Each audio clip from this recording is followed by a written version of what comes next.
Welcome back to SRC. This week is Space Week. Today we'll be reading Matilda by Roald Dahl. And we'll also be making these galaxy glitter jars, so stay tuned. Hey guys, welcome to Space Week. Today's craft is galaxy glitter jars. Let's jump in. For this craft, you will need mason jars, cotton balls, food coloring, water, and lots of glitter. Start by adding cotton ball to the bottom of one of your jars, making sure it covers the entire bottom of the jar. Then add glitter of your choice. You need to be pretty generous with the glitter. Then you can add food coloring if you want, all around the bottom. Then you're gonna add the water, and enough so that the cotton balls are almost covered. They'll soak up quite a bit of water, so you will need to add some more.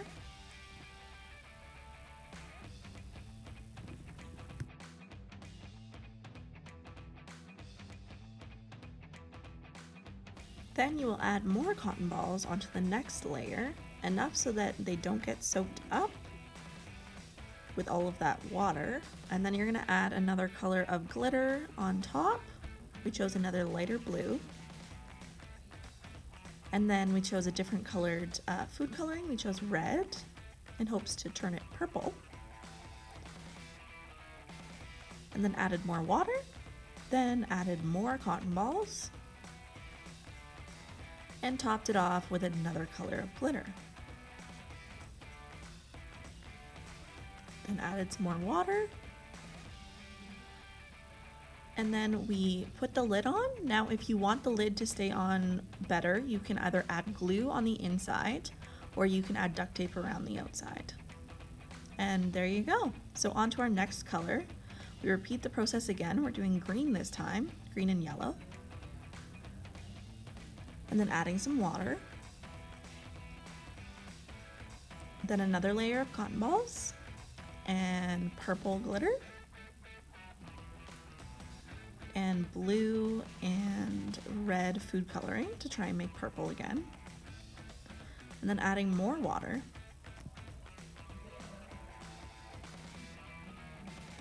Then topping it off with the rest of the cotton balls and more glitter. And then you'll fill the jar again with the water.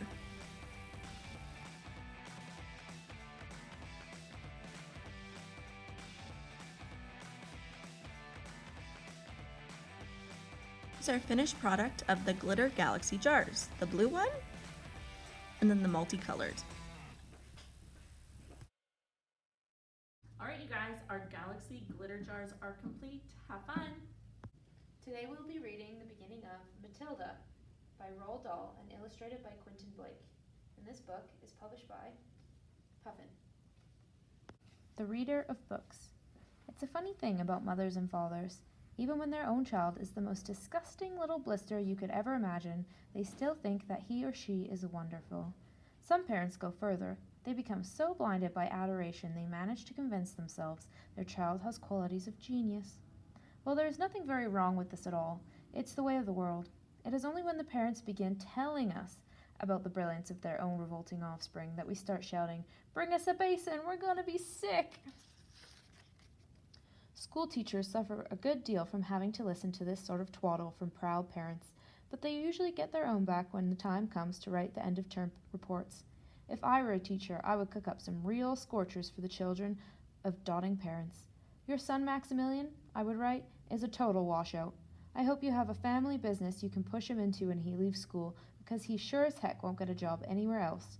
Or if I were feeling lyrical that day, I might write, "It is a curious truth that grasshoppers have their hearing organs on the side of their abdomen. Your daughter Vanessa, judging by what she's learnt this term, has no hearing organs at all." I might even delve deeper into natural history and say, "The periodical cicada spends 6 years as a grub underground, and no more than 6 days as a free creature of sunlight and air. Your son Wilfred has spent 6 years as a grub in this school, and we are still waiting for him to emerge from the chrysalis. A particularly poisonous little girl might sting me into saying, Fiona has the same glacial beauty as an iceberg, but unlike the iceberg, she has absolutely nothing below the surface. I think I might enjoy writing end-of-term reports for the stinkers in my class. But enough of that. We have to get on. Occasionally, one comes across a parent who takes the opposite line, who show no interest at all in their children, and these, of course, are far worse than the doting ones. Mr. and Mrs. Wormwood were two such parents. They had a son called Michael and a daughter called Matilda, and the parents looked upon Matilda in particular as nothing more than a scab.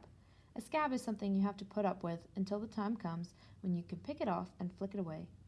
Mr. and Mrs. Wormwood looked forward enormously to the time when they could pick up their little daughter off and flick her away, preferably into the next country or even further than that. It is bad enough when parents treat ordinary children as they were scabs and bunions, but it becomes somehow a lot worse when the child in question is extraordinary.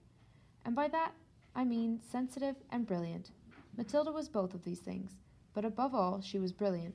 Her mind was so nimble, and she was so quick to learn that her ability should have been obvious even to the most half-witted of parents. But Mr. and Mrs. Wormwood were both so gormless and so wrapped up in their own silly little lives that they failed to notice anything unusual about their daughter. To tell the truth, I doubt they would have noticed had she crawled into the house with a broken leg. Matilda's brother Michael was a perfectly normal boy, but the sister, as I said, was something to make your eyes pop. By the age of 1.5, her speech was perfect, and she knew as many words as most grown-ups.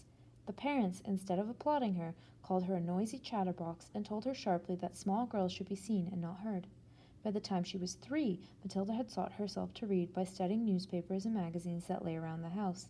At the age of 4, she could read fast and well, and she naturally began hankering after books. The only book in the whole of this enlightened household was something called Easy Cooking, belonging to her mother, and when she had read this from cover to cover and learnt all the recipes by heart, she decided she wanted something more interesting. "Daddy," she said, "do you think you could buy me a book?" "A book?" he cried. "What do you want a flaming book for?" "To read, Daddy." "What's wrong with the telly, for heaven's sake? We've got a lovely telly with a 12-inch screen, and now you're coming asking for a book. You're getting spoilt, my girl."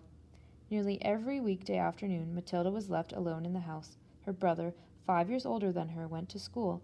Her father went to work, and her mother went out playing bingo in a town 8 miles away. Mrs. Wormwood was hooked on bingo and played it 5 afternoons a week. On the afternoon of the day when her father had refused to buy her a book, Matilda set out all by herself to walk to the public library in the village. When she arrived, she introduced herself to the librarian, Mrs. Phelps. She asked if she might sit a while and read a book. Mrs. Phelps, slightly taken aback by the arrival of such a tiny girl, unaccompanied by a parent, nevertheless told her she was very welcome. Where are the children's books, please?" Matilda asked. "They're over there on those lower shelves," Mrs. Phelps told her. "Would you like me to help you find a nice one with lots of pictures in it?" "No, thank you," Matilda said. "I'm sure I can manage." From then on, every afternoon, as soon as her mother had left for bingo, Matilda would toddle down to the library. The walk took only 10 minutes, and this allowed her 2 glorious hours sitting quietly by herself in a cozy corner, devouring one book after another.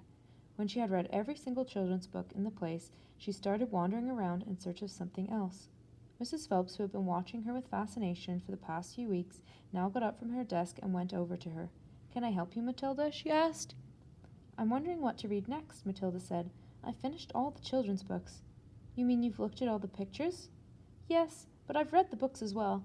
Mrs. Phelps looked down at Matilda from her great height, and Matilda looked right back up at her. "I thought some were very poor," Matilda said, "but others were lovely. I liked The Secret Garden best of all. It was full of mystery, the mystery of the room behind the closed door, and the mystery of the garden behind the big wall." Mrs. Phelps was stunned. "Exactly how old are you, Matilda?" she asked. 4 years and 3 months, Matilda said. Mrs. Phelps was more stunned than ever, but had the sense not to show it. "What sort of a book would you like to read next?" she asked. Matilda said, "I would really like a good one that grown-ups read, a famous one. I don't know any names." Mrs. Phelps looked at the shelves, taking her time. She didn't quite know what to bring out. How, she asked herself, does one choose a famous grown-up book for a 4-year-old girl? Her first thought was to pick a young teenager's romance of the kind that is written for 15-year-old schoolgirls, but for some reason she found herself instinctively walking past that particular shelf. "Try this," she said at last. "It's very famous and very good. If it's not too long for you, just let me know and I'll find something shorter and a bit easier." Great Expectations, Matilda read, by Charles Dickens. "I'd love to try it." I must be mad, Mrs. Phelps told herself, but to Matilda she said, "Of course you may try it." Over the next few afternoons, Mrs. Phelps could hardly take her eyes from the small girl sitting for hour after hour in the big armchair at the far end of the room with the book on her lap. It was necessary to rest it on the lap because it was too heavy for her to hold up, which meant she had to sit leaning forward in order to read. And a strange sight it was, this tiny, dark-haired person sitting there with her feet nowhere near touching the floor, totally absorbed in the wonderful adventures of Pip and old Miss Havisham, and her cobweb house, and by the spell of magic that Dickens, the great storyteller, had woven with his words. The only movement from the reader was the lifting of the hand every now and then to turn over a page.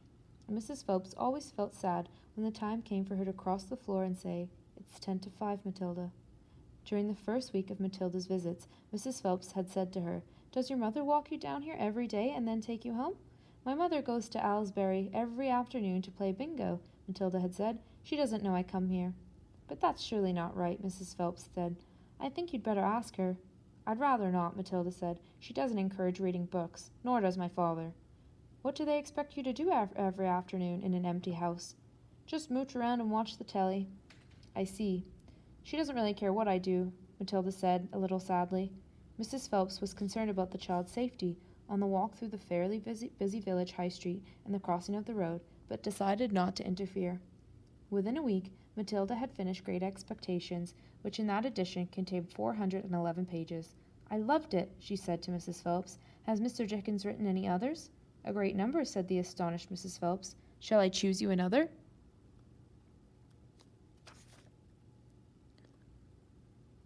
Over the next 6 months, under Mrs. Phelps' watchful and compassionate eye, Matilda read the following books: Nicholas Nickleby, Oliver Twist, Jane Eyre, Pride and Prejudice, Tess of the D'Umbervilles, Gone to Earth, Kim, The Invisible Man, The Old Man and the Sea, The Sound and the Fury, The Grapes of Wrath, The Good Companions, Brighton Rock, and Animal Farm.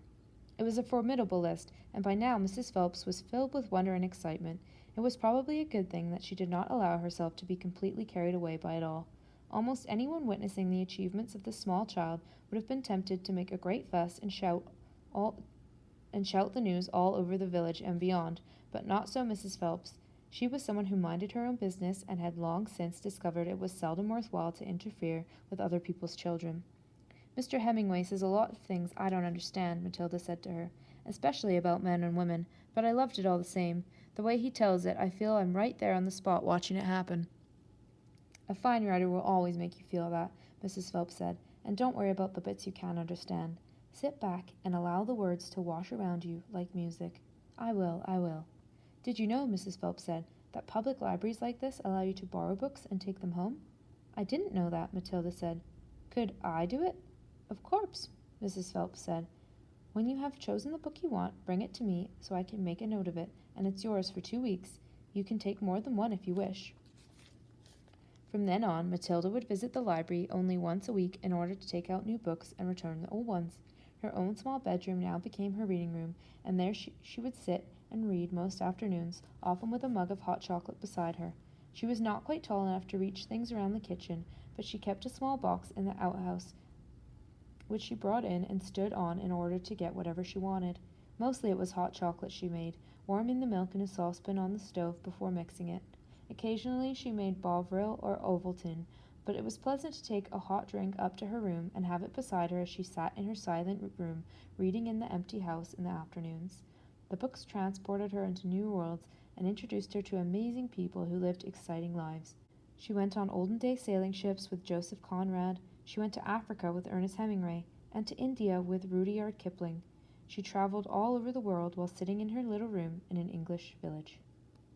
That's all we have time for today, but if you'd like to read the rest, it is available at our library to take out.